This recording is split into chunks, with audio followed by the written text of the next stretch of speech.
Hey everyone, I am back with another scrapbook process video today, and I apologize if my voice sounds a little funny. I do have a little bit of a sore throat, but I actually have one more from the Scraptastic Halloween kit. I thought the last video I did was the last layout, but then I found this that I had recorded, so I thought, okay, cool, I'm going to go ahead and use this. So this one's going to have a little bit of a different look though, because I'm going to use this bright paper with the pumpkins on it, and it's got like blues and yellows and oranges, so it's got a little bit of a different look. I'm not going for the somewhat scary look this time, so I'm just cutting down a few strips. I am following a sketch, sort of following a sketch by Scrapbook Generation. If you haven't heard of them, and you like to follow sketches, I really suggest checking them out. They are some of the best sketches. You can use them so many different ways. So I'm just cutting down this paper. I'm cutting strips to go. It's going to be a double page layout, so I'm cutting strips to go on both sides of the layout, and I wanted to add this orange in there. This orange is like a little bit glittery orange. I'm not sure if you'll be able to see it on the camera or not, but I just wanted to add this. It was kind of like not a real deep bright orange Halloween color. It was more subtle, and it matched the Halloween, or excuse me, the pumpkins in the pattern paper. So I'm using my punch, and I believe that's an EK Success punch, to just cut a scalloped border, and I'm going to do it one more time for the other side of the layout. And the pictures that I am scrapbooking today are of us carving pumpkins that same Halloween year. So I'm just going to trim this one down to match the same size as the other one, and then I'm going to ink all my edges with my black Close to My Heart ink. I'm just going to do one piece here for you, and then I cut out the rest of it. I'm not sure if you guys want to see more of the process, if you want me to cut out all of the inking of the edges, so leave me a comment below and let me know what you think. I'm definitely glad to leave it all in there if you would prefer, but there you can see I skipped ahead. So now I'm going to start gluing down all the papers.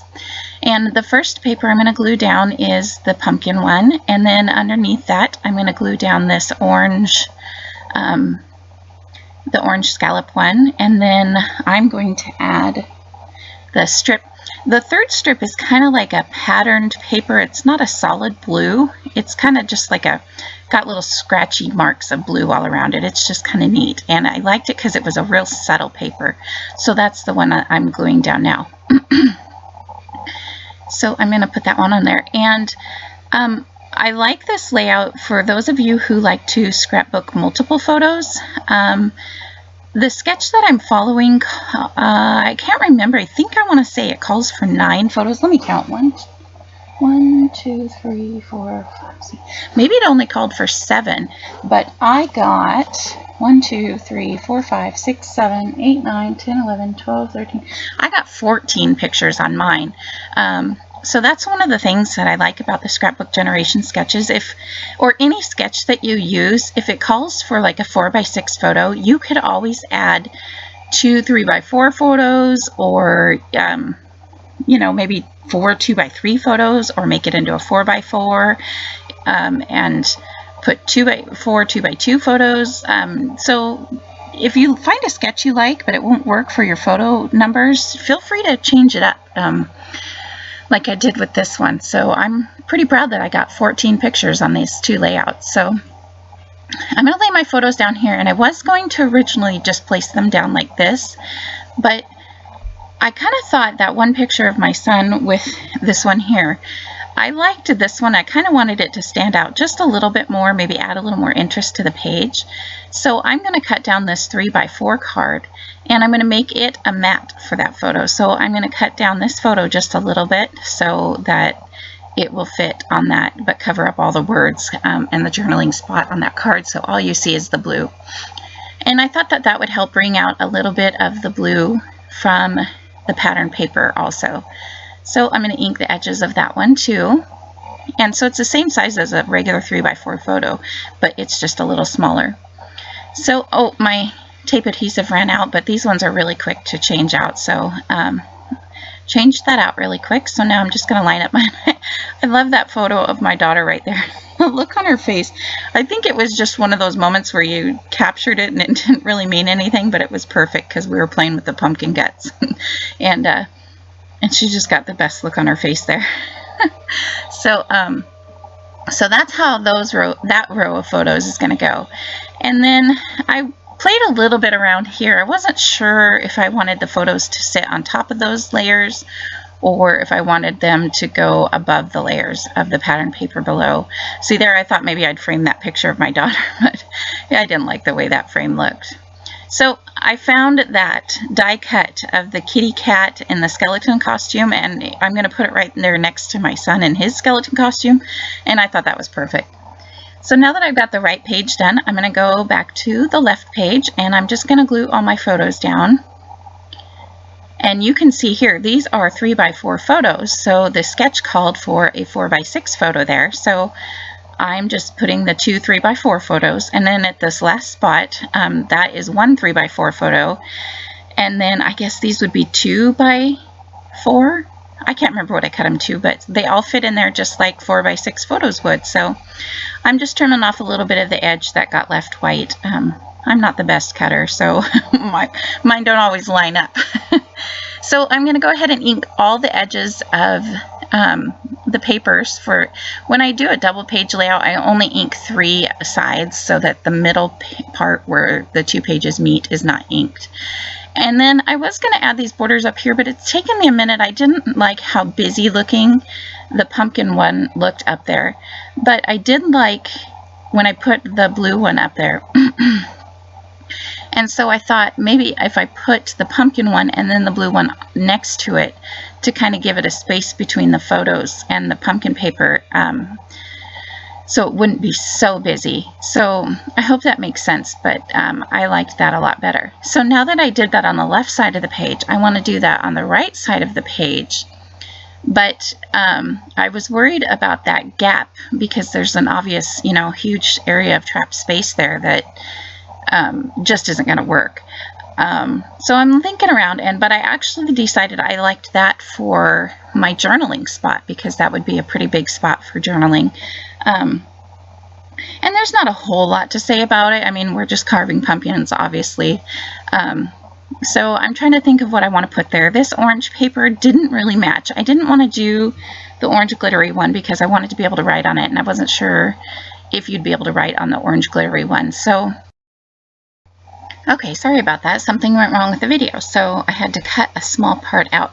But what I chose to put here is, I think, the back of the pumpkin pattern paper, and it's just got these really subtle light blue lines on it, so I thought that would be good for the journaling.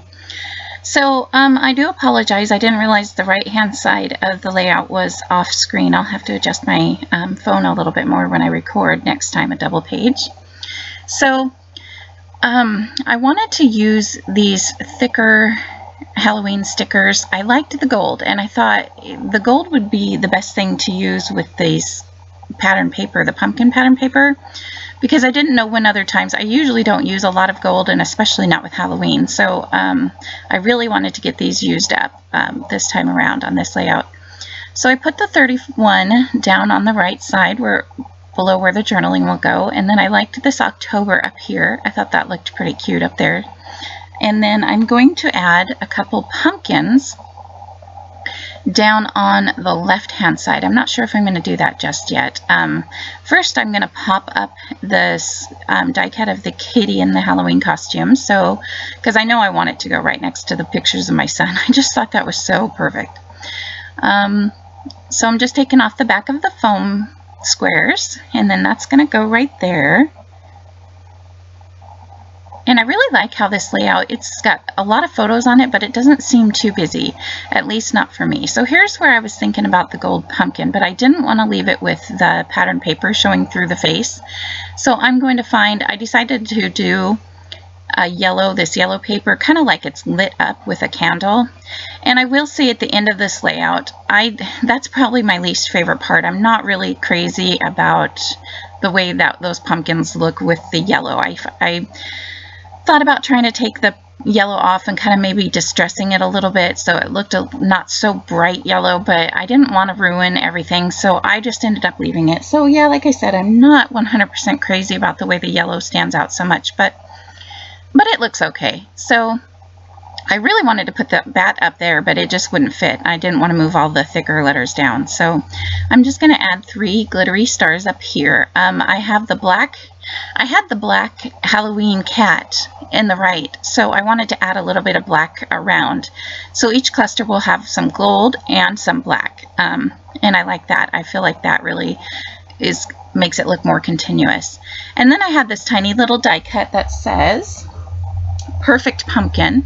So I'm just going to add some foam tape in between the E and the R so that it has something to stay up on. It was a sticker, but it's obviously not going to stick to the glitter. Excuse me. So yeah, so now I'm looking around for a few more stickers, and I don't think I find anything more on that. I'm going to look around at the die cuts, just seeing if there's anything. It seems like the 2 pumpkins on the left really felt to me like they really needed something, but I wasn't sure what. And I tried these puffy stickers. They're so cute, but again, I just wasn't sure where I would put them. So then these were an Scraptastic exclusive, and I don't know what you'd call them, labels. They're not stickers, they're just die cuts, I guess. So I trimmed out 2. I thought I would use the blue one since I have my son matted with that blue one up there on the right, but I ended up actually not liking them. I like these 2 orange ones better.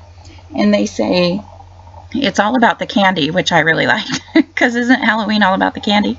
And the other one says Happy Halloween. So I like those. Those are very Halloween theme-ish, and they went good there by the pumpkins. I thought it gave those pumpkins something extra. And again, I'm not crazy about the yellow, but it is what it is. So I guess looking at the page here now, it's not too bad. So anyways, I tried using these vellum shapes again, but there were so many busy pattern papers. I didn't want to cover up my whole journaling spot, and I didn't want the pattern papers to show through. So I left the bat, that white bat up there by the October. I love those little vellum shapes.